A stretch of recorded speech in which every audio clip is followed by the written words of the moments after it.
হঠাৎ করে কারো যদি মাথা ঘুরে যায় বা চক্কর দিয়ে দেয়, সেক্ষেত্রে আমরা কোন মেডিসিন দেবো বা কোন ওষুধ দেবো, চলো আজকে জেনে নিই। মাথা ঘোরার জন্য যে সবথেকে বেশি যে 3টা মেডিসিন দেয় ডক্টররা রেকমেন্ড করে, সেটা হচ্ছে কি প্রোক্লোরপ্যারাজিন, সিনারাজিন, বিটা হিস্টেডিন।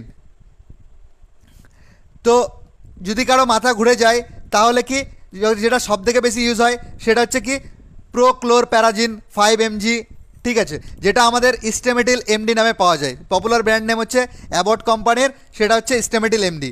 এটা আমরা এসওএস দিতে পারি যখন চক্কর হয়ে গেছে, বা যদি খুব প্রয়োজন মনে হয় তাহলে সেটাও বিডিপিসি মানে দিনে 2 বার খাওয়ার পরে দিতে পারি। এটা এছাড়াও এটা ট্রিটমেন্ট অফ ভমিটিংয়ে কাজে লাগে, ট্রিটমেন্ট অফ মাইগ্রেনে কাজে লাগে, শর্ট টার্ম এনজাইটিতে কাজে লাগে, ভার্টিগো যেটা আমরা বলছি যে মাথা ঘোরাতে লাগে, আর নজিয়াতে কাজে লাগে।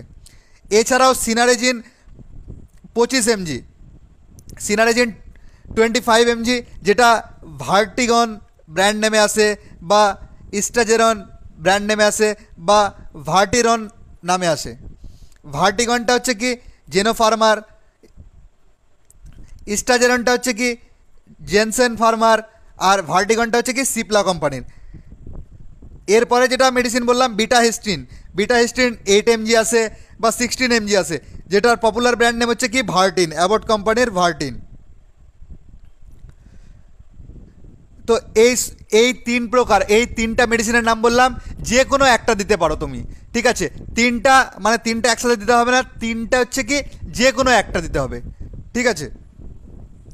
আর এটা যখন দরকার প্রয়োজন মনে হচ্ছে মাথা ঘুরছে তাহলে এসওএস নেবে, আর না হলে খাওয়ার পর দিনে 2 বার করে নেবে, ঠিক আছে।